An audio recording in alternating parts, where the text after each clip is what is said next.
that say, cultivates that same state of mind. And so the mind tends to move towards a combination of relaxed alertness, which is what we want for our practice.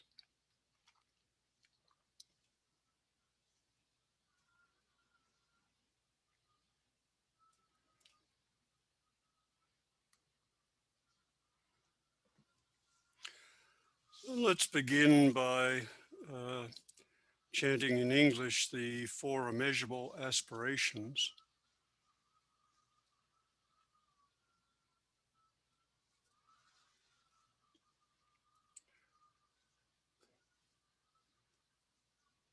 Which are here. And these aspirations are the basis of a series of practices, the so-called four Brahma Viharas, the divine abodes, because in doing this, in chanting these and doing them as a practice, the intention is to wish for the four sublime qualities of heart and mind for all people and all beings. And those four sublime qualities are, of course, loving kindness, compassion, empathic joy, and equanimity. And the idea is that these qualities of mind are just a combination of the very uh, valuable qualities of heart and mind that conduce towards happiness and well-being and towards awakening. And they're also, when cultivated to the higher degrees, extraordinarily ecstatic.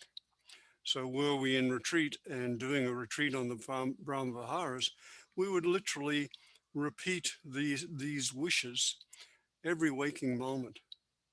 So wishing that may all beings possess happiness and the causes of happiness. Wishing that all beings, all conscious creatures, be free from suffering and the causes of suffering. And wishing, hoping, praying that all beings remain undivided from the sacred joy which is free from suffering. That they be immersed in the sacred joy that comes from taking joy in the joy of others. And may all beings come to rest in great peace and equanimity. A peace and equanimity which comes when attachment and aversion are released and reduced. That sees everyone as equally deserving of our good wishes, whether friends or strangers or supposedly enemies.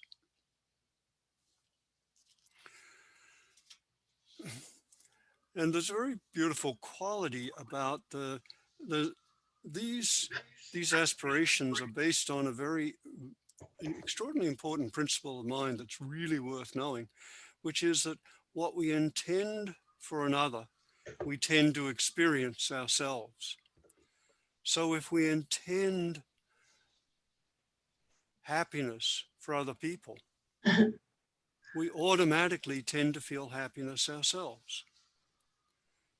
If we intend love for others, we automatically tend to feel and experience love ourselves.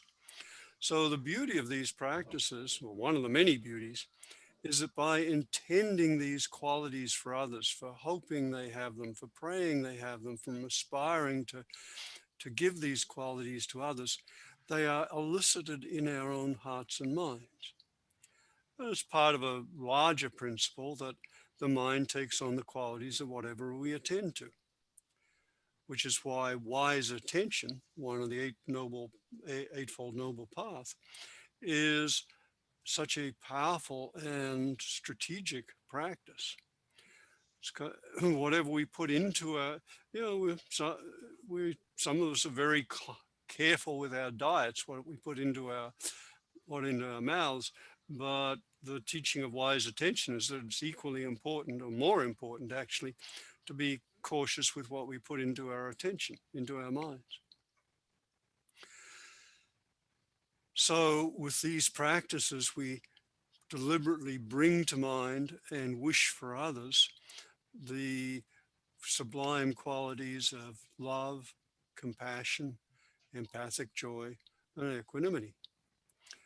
Uh, and in doing so, we're making use of these two principles that whatever we attend to, the mind takes on those qualities, and whatever we intend for others, the mind tends to take on those qualities too. So it's a powerful practice. And you may just by bringing attention to these qualities, we can sometimes get a sense of them. For example, in your relaxed openness,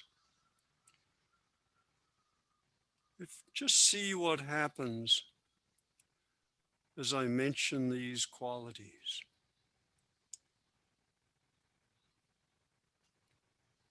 Joy,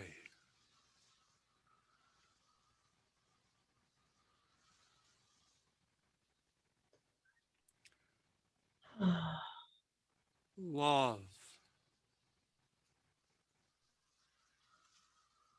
and you might repeat it to yourself if you wish. Love,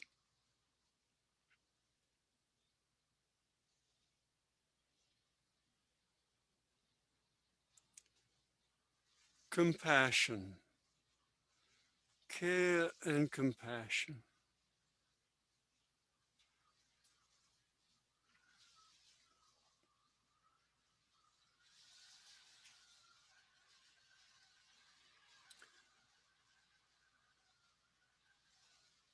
calm and equanimity.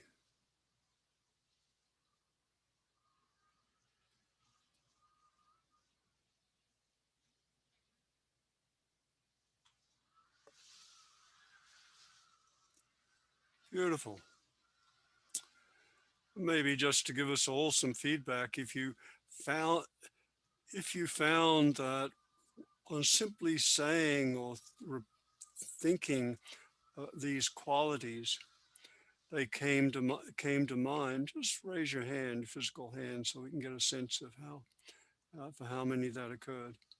Yeah, practically everyone. Beautiful, beautiful. So that's very valuable to know. So literally, if you want to get a cultivate a quality or experience it at least for a little while, just just bring it to mind or say the word and it will arise. Particularly since you're all practitioners, you've all done significant amounts of meditation and spiritual practice. So you have cultivated qualities of heart and mind, such as to use the Buddhist psychology or Abhidharma terms, pliability. So the mind is more fluid. It's more open to. It's not as rigid and tight as the untrained mind is. So pliability and agility. Agility is the quality of mind where instead of being stuck or on a certain thing or obsessed with an idea, you can quickly move to something else.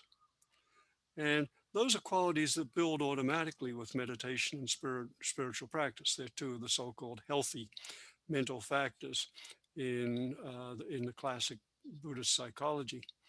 And so you have built those qualities. So if you literally just to have someone mention these qualities and to just be open and receptive to them is enough to bring them to mind. That's a beautiful thing to know. In any situation, we can just take a moment and bring a quality to mind simply by mentioning it, thinking it, saying it, and there it is. Poof, magic. So, so going back to the aspiration with that understanding, maybe it'll be richer now when we repeat again the four immeasurable aspirations. So May all beings possess happiness and the inner causes of happiness. Just let that in and wish that, literally wish, that all conscious creatures will be happy. Take a moment.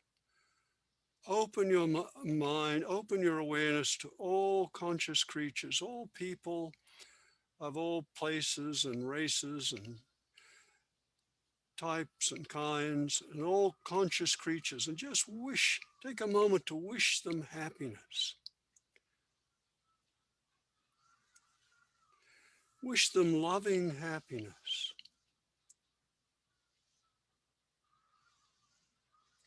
And notice what happens.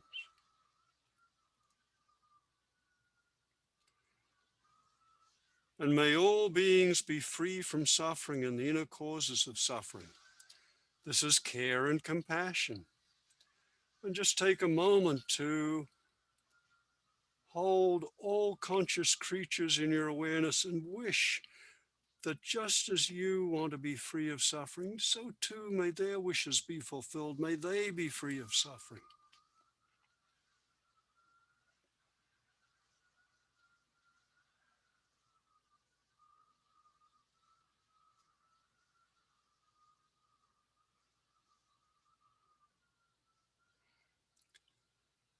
Ah.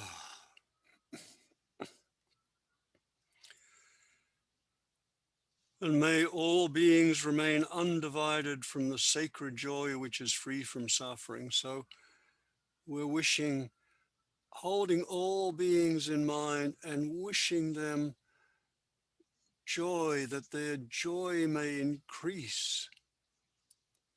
We're taking joy in their joy. They're wishing them boundless joy. Classic phrase is, may your good fortune increase. So you're wishing that however happy beings may be, may they be even more happy.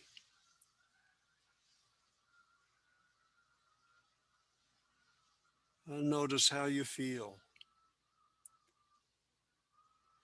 And all beings includes the beings who's doing the, doing the wishing. It's the one on the cushion doing this practice. You are not excluded.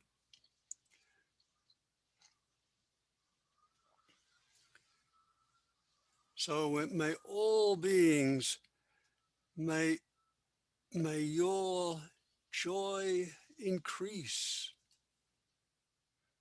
That includes you.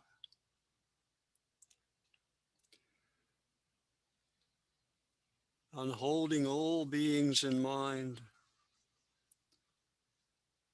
may all beings come to rest in great peace and equanimity. Wishing peace and equanimity to all beings. A peace and equanimity of extraordinary proportions because it's born from relinquishing attachment or craving and aversion or anger to anyone or anything.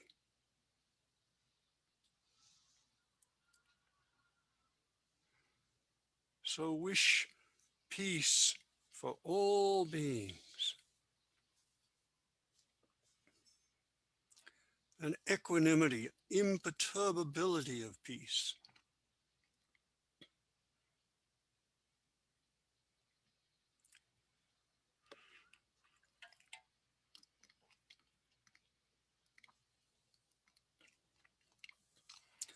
Beautiful.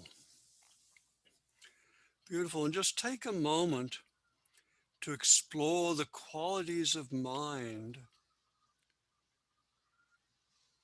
that have been induced by this practice. And you can map your own mind. You can map it on multiple dimensions. For example, is the mind tight or relaxed?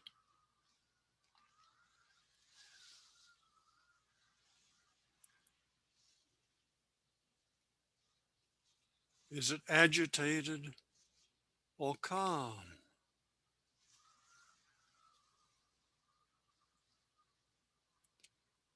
Is it contracted or open?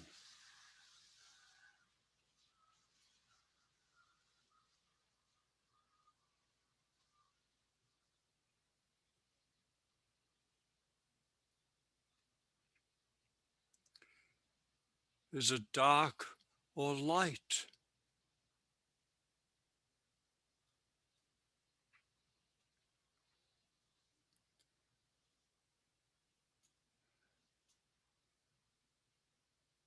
Is it sad or happy?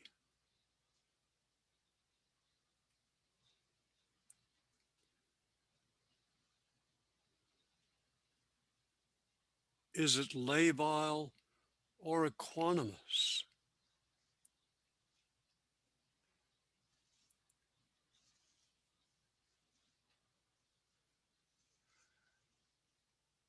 And it's easy to think that one of these is one of these qualities from each pair is bad and the other good. But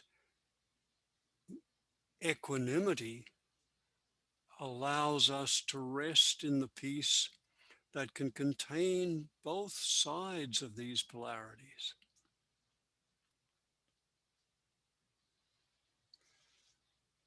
Equanimity accepts all experiences.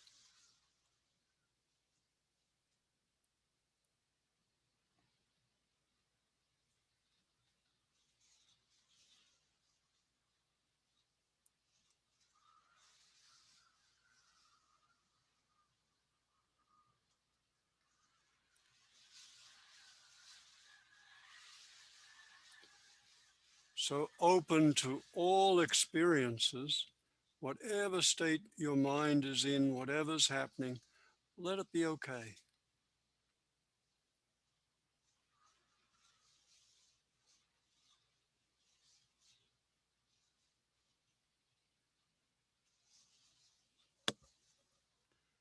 Beautiful. Hmm. So one of the balances of practice is we work to cultivate particular qualities of mind and simultaneously let it accept, let it be okay, welcome whatever qualities of mind arise. So we don't judge or condemn any quality of mind. We recognize that some qualities are more conducive to well-being and awakening than others, and we definitely cultivate those. But we don't condemn any qualities. And the more deeply we go into practice, the more we recognize that the mind has its wisdom. Qualities arise because they're telling us something. They're giving us feedback of some kind. And if there are painful states of mind, painful qualities like fear or anger or jealousy, the great trap is to condemn these qualities and ourselves for having them and tend to fight with the mind to suppress them, to get rid of them. And yes, there are skillful ways of reducing and releasing these qualities, but skillful ways of reducing painful qualities of mind, such as anger, greed, jealousy, are not based on aversion and attacking them or ourselves. Here's one of the great secrets of working with problematic mind states. The first step is to let it be okay to have them. It's a paradox. In order to grow beyond difficult mind states, we have to first remove all judgment and condemnation from them.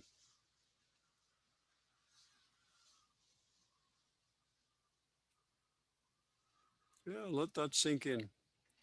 In order to work successfully and release painful, destructive states of mind, the first thing we have to do is relinquish, let go our condemnation, judgment, aversion to them.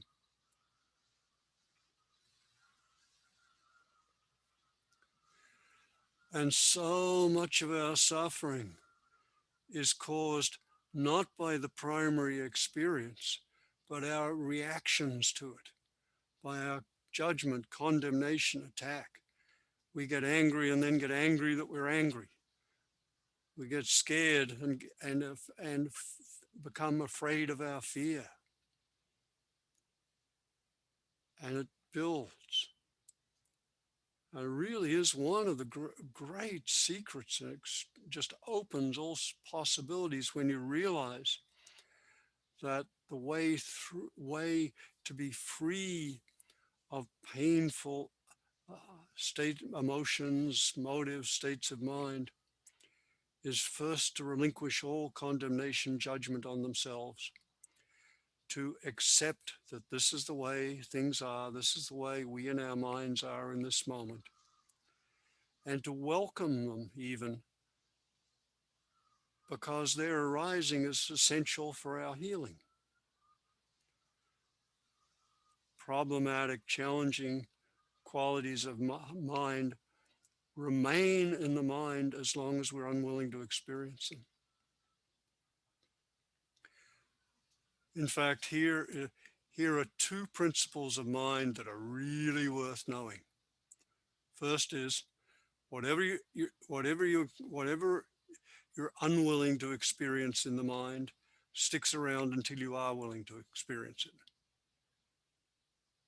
You can push it out of awareness, you can repress, you suppress, you can deny, but it just sticks around until you are willing to experience it.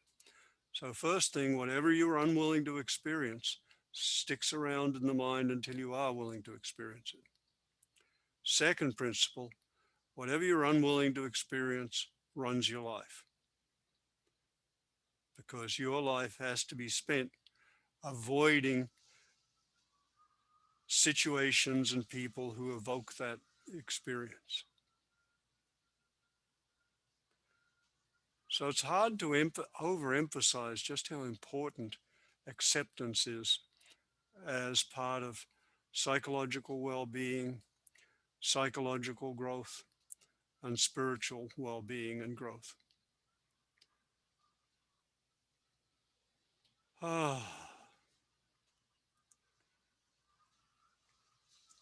So maybe just take a few breaths.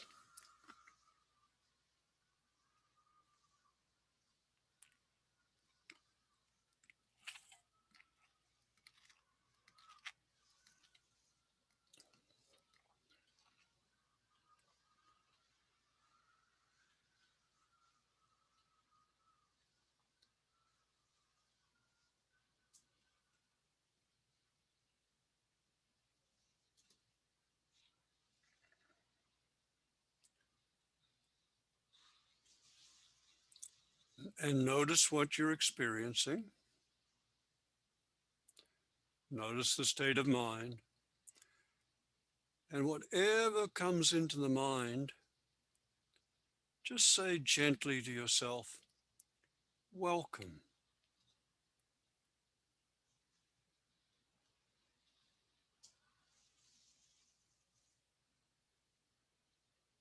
Welcome.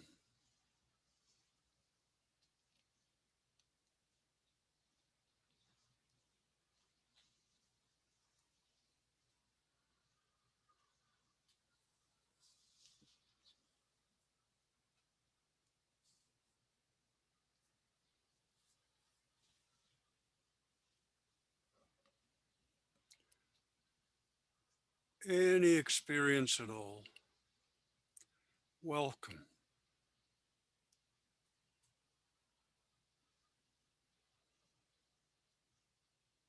And when we consciously welcome any experience, we undercut any resistance, aversion, contraction that that experience may elicit. And if it's a positive quality of mind, joy, peace, see if you notice it may increase.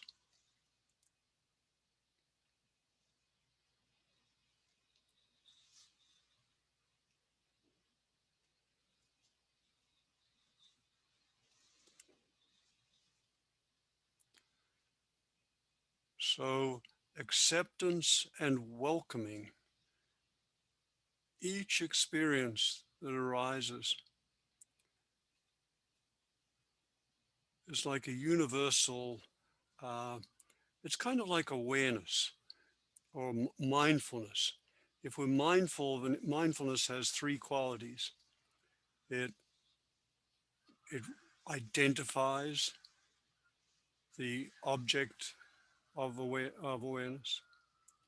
It cultivates positive qualities of heart and mind, and it dissolves negative qualities.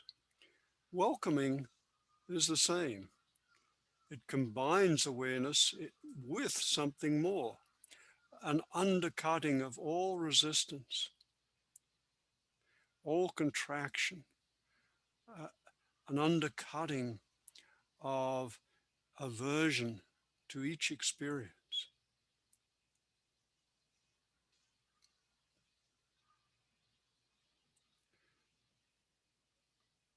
And at a certain point on the path, you may reach the, I want to call it blessed state, where you realize that any experience the mind creates is okay.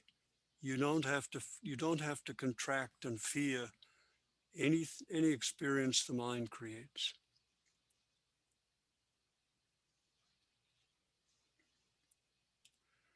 because you know that you can open to it with calm, with equanimity, with acceptance, and even welcome.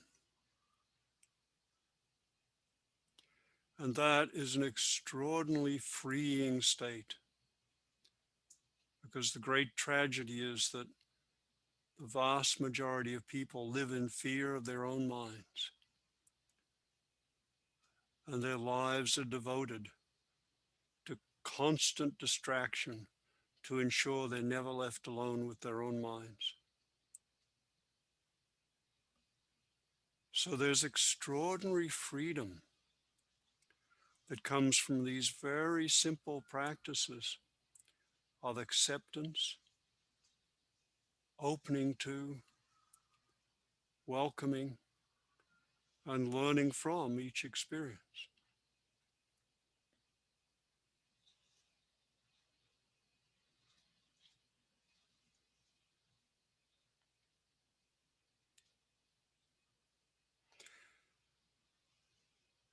It seems so simple to simply do a little practice of consciously opening to and accepting and welcoming each experience. And in many ways it is.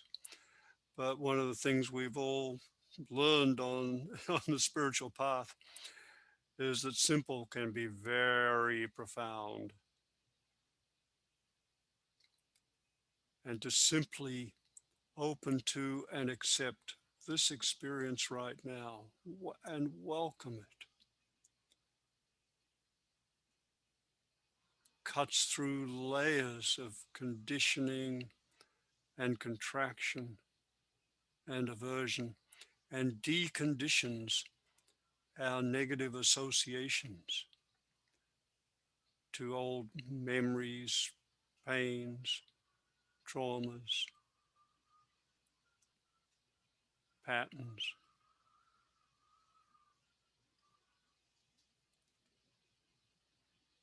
And one of the things you recognize as you welcome each experience is, is that you don't have to do anything for the for painful mind states to begin to unfold and unravel and release. Quite literally, I'll just back up and say, of course, there are many practices and ways of working with painful and harmful qualities of heart and mind, and they can be invaluable. And at a certain point, you recognize that awareness in and of itself is healing.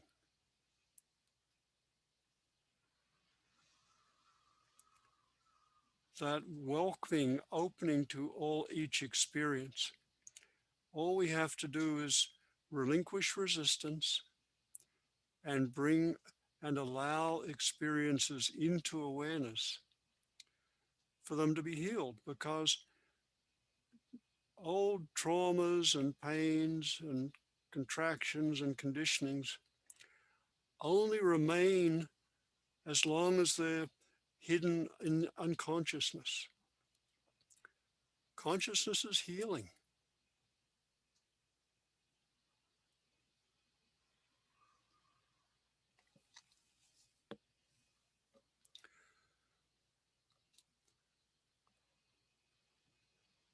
So let's relax into awareness.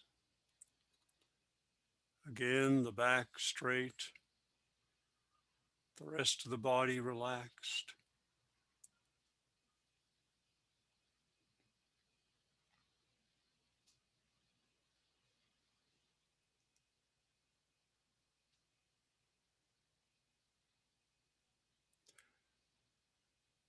And let the mind fall open.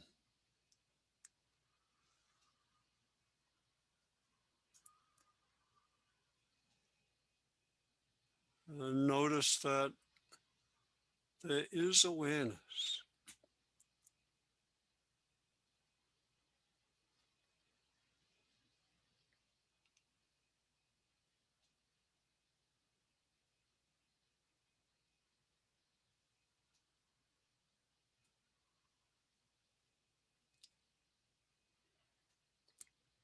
And you might close your eyes for a moment and be aware of your body, the whole body.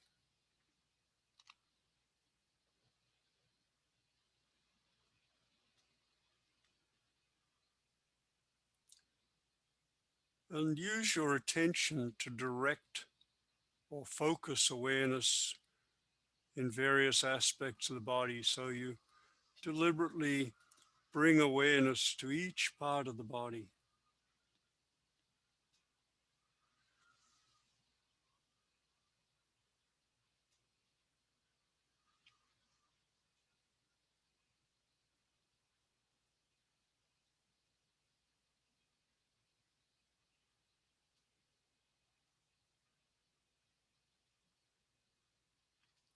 So be aware of awareness in the body.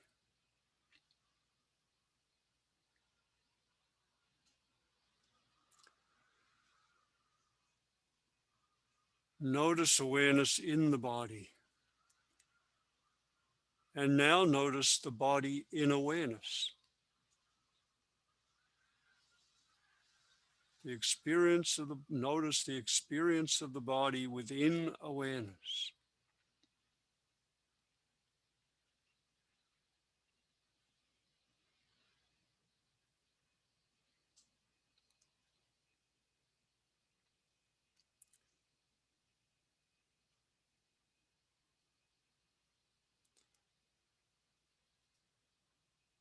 And notice your surrounding environment. Notice the environment of which you are a part.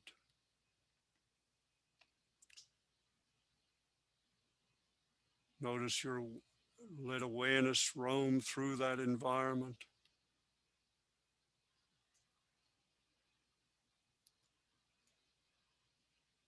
And now notice the body and the environment within awareness.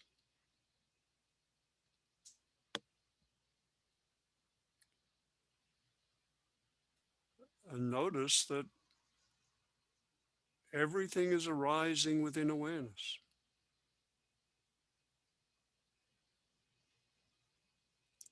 This is simply the nature of experience.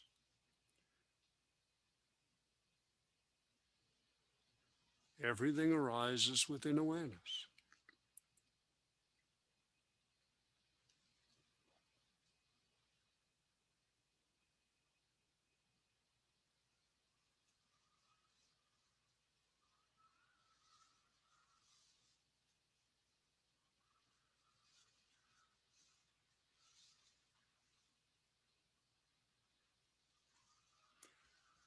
Beautiful.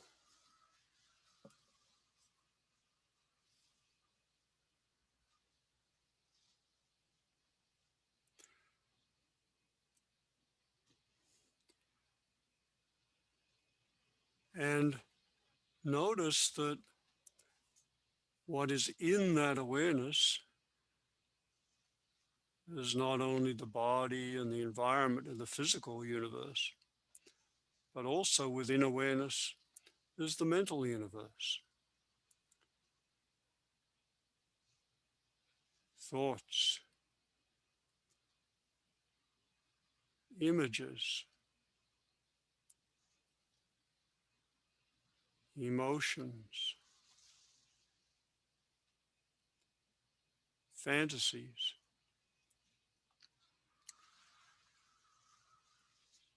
All those arise within awareness.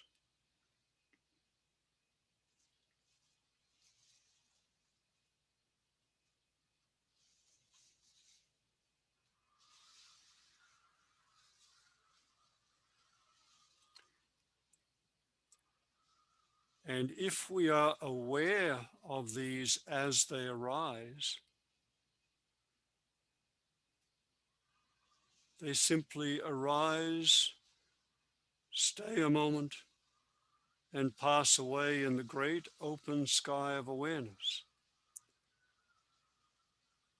But awareness is untouched.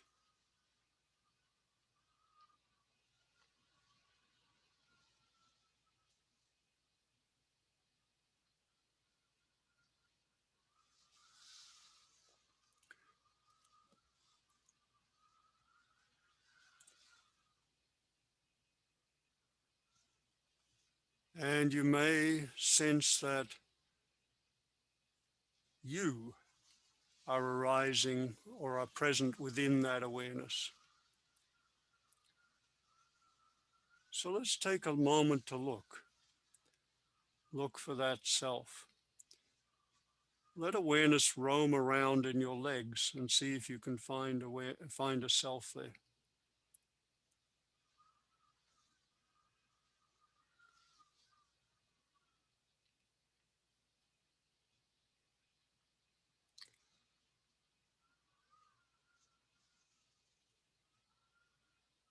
And you won't.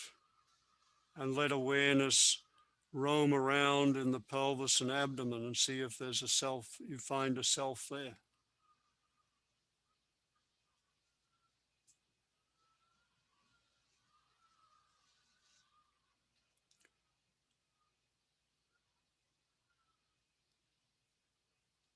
And let awareness roam through the arms and hands. See if you find a self there.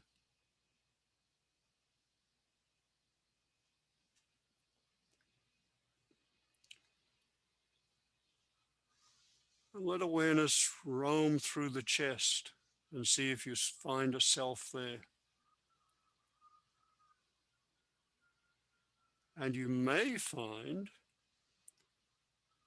that there was an assumption that there was a self, and look closely. Look, if you think there was a self there, look very closely at it. You may have a sense, a sensation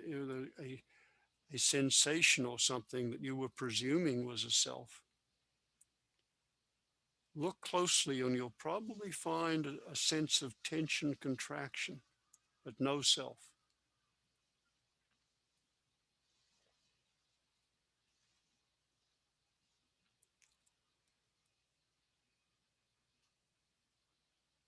The closer you look, the less self you find.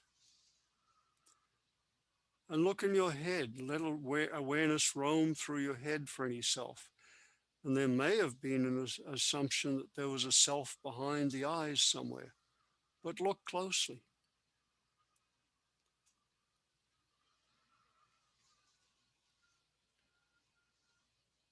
Look closely. You may find an image of the self, but you don't find a self.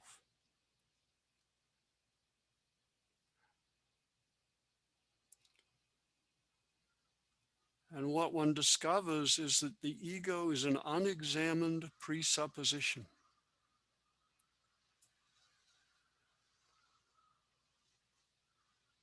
We think we have an ego or self until we actually look closely.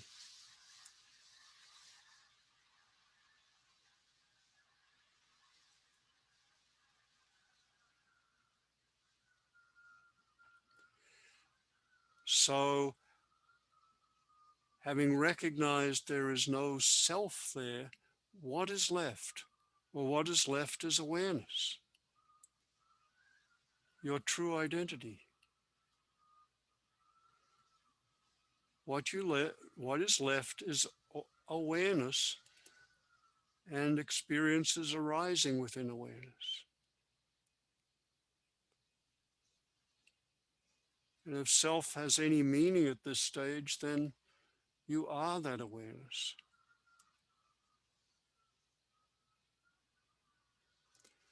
This is a taste of true identity.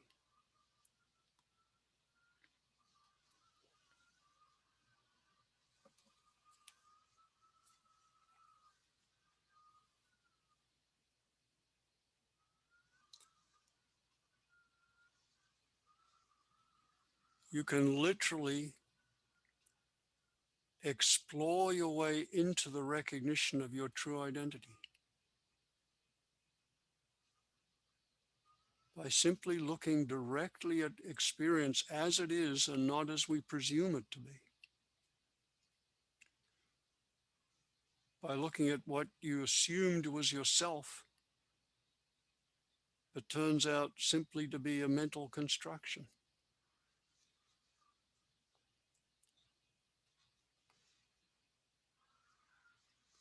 Simply by closely examining our experience, we can quite quickly come to at least an initial recognition of our true nature.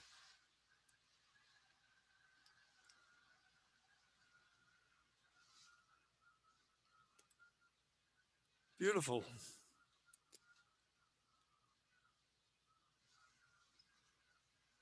So now as we come towards the end of our sitting, take a moment to reflect on your experience, engage the intellect again, and consciously reflect.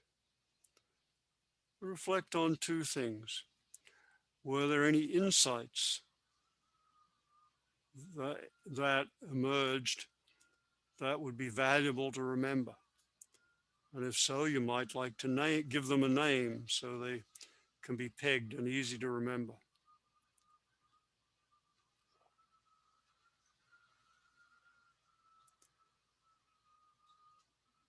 And second, what did you learn about how to practice? What did you learn about how to practice?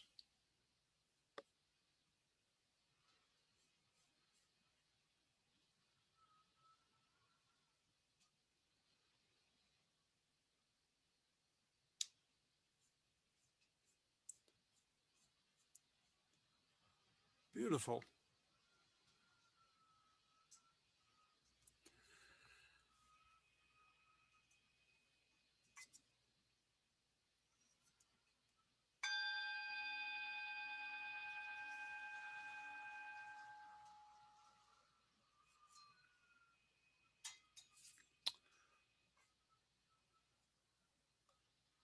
So we covered a lot there. We started with the four Brahma Viharas, or the wishing well for all beings, and we moved through a series of things that we covered a lot. Are there any comments or questions?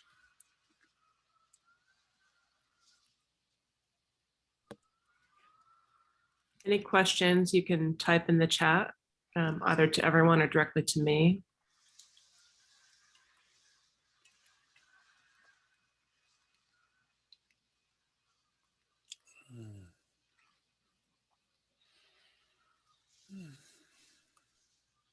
Okay, Lama Roger, we have a question. Dominique asks, what is the difference between no self and emptiness? No self or anatta is one aspect of emptiness. Emptiness is or shunyata is the Sanskrit term, is the recognition that when we look closely into everything, the closer we look, the less we find that thing, the more we find the elements which compose it, for example. And the more we recognize that nothing exists by itself, it rises dependent on a vast, incomprehensible network of causes and conditions. And so no self is one specific example of emptiness. It's the recognition that when we look very closely at what we presumed to be a self, what we actually find is a self-representation, a self-image, a self-sense. We don't actually find a self.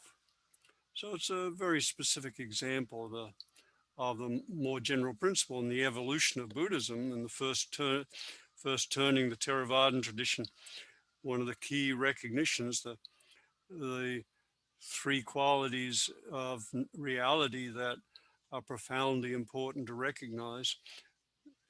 First, that everything changes, that there is no, that everything changes, and that no experience ever fully and completely satisfies. And later we learn that full abiding, enduring satisfaction comes from a direct knowing of our own self, instead of, as our world presumes, getting the right experiences. What they don't mention is you spend your lifetime paying for the getting and getting of particular experiences. So, and the third quality is no self, or anatta. Let's see. And one humorist by the name of West Niska, who's a very funny man, and he's a Buddhist teacher in his own right, but he translated those three facets of reality into, let's see, everything changes, everything changes. It'll put you through some changes, but don't take it personally. So, yeah. Okay, any other comments, questions? Yes, Lama, thank you for that. There's a question from Mudit who asks, will writing or reflecting about my experience as a daily practice be helpful, knowing those are empty stories? Well, I would encourage you, as with practically everything on the path, to do it as an experiment. See if it helps. It it can, I find it can be very helpful occasionally, but see what works for you. That's so much of this, as the Buddha said about the path. When he was asked and challenged about whether it worked, he said, "Come and see." So try it out. Take all these practices as big experiments. Tibetan Buddhism has this huge panoply of practices. See what works for you at a particular time. What feels right? What cultivates beneficent qualities, including joy. Yeah. The trap that's sometimes pointed to with when you're on retreat uh, and you're doing really intensive practice. Sometimes writing can be a distraction. It fosters, thinking and analyzing, but can be very valuable to record experiences and insights, particularly if it's done as a reflection. That is not just scribbling down ideas, but really reflecting on their implications. This is the this is the part the process of integration. We have insights, which are wonderful, but ideally then we reflect on them and their implications, what they mean for how we want to conduct our lives, and that's so we bring reflection to insight to deepen and integrate them. Yeah. And I think we have time for one more. Thank you so much.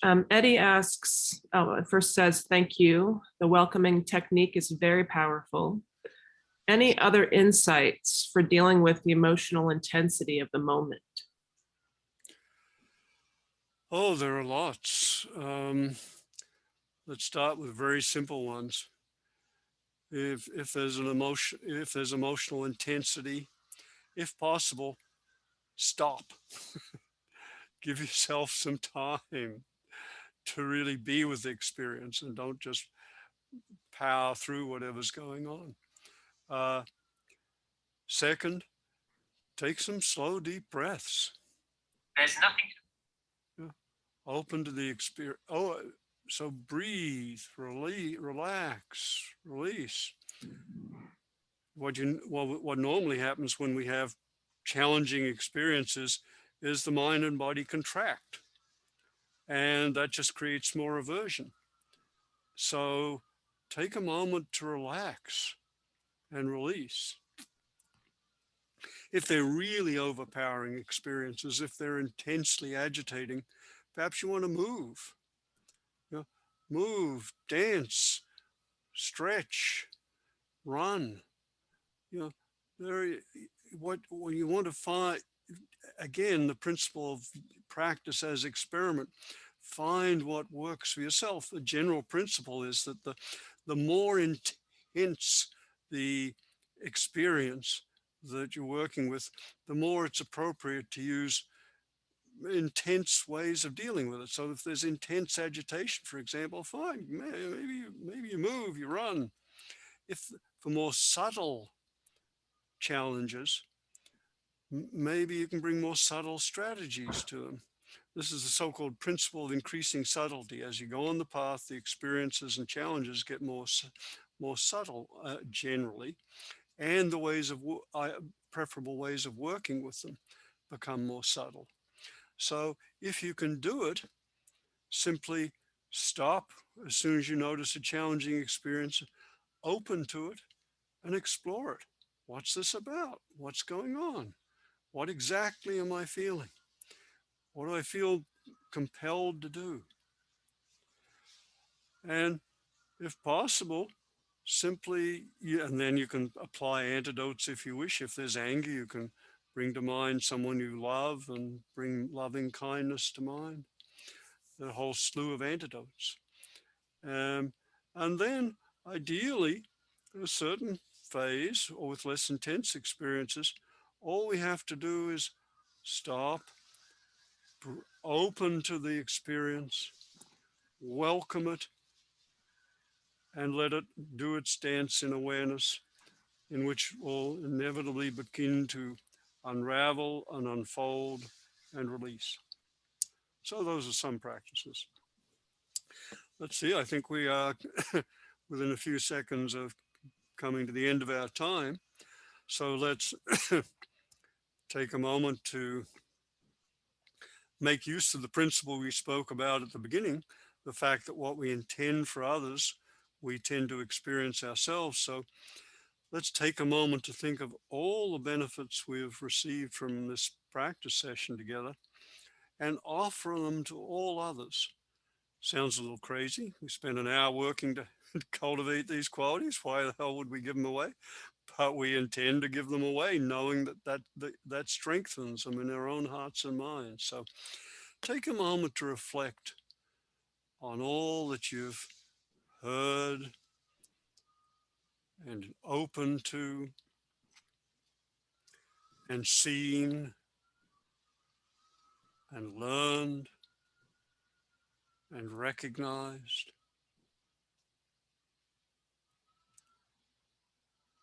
and open to all that you've welcomed. And may all our experiences, may this priceless gift of being together, may all our experiences serve our welfare, our awakening, our growth and maturation, our healing, and enable us to become ever more effective instruments for the welfare, the awakening, the helping, and the healing of all conscious creatures.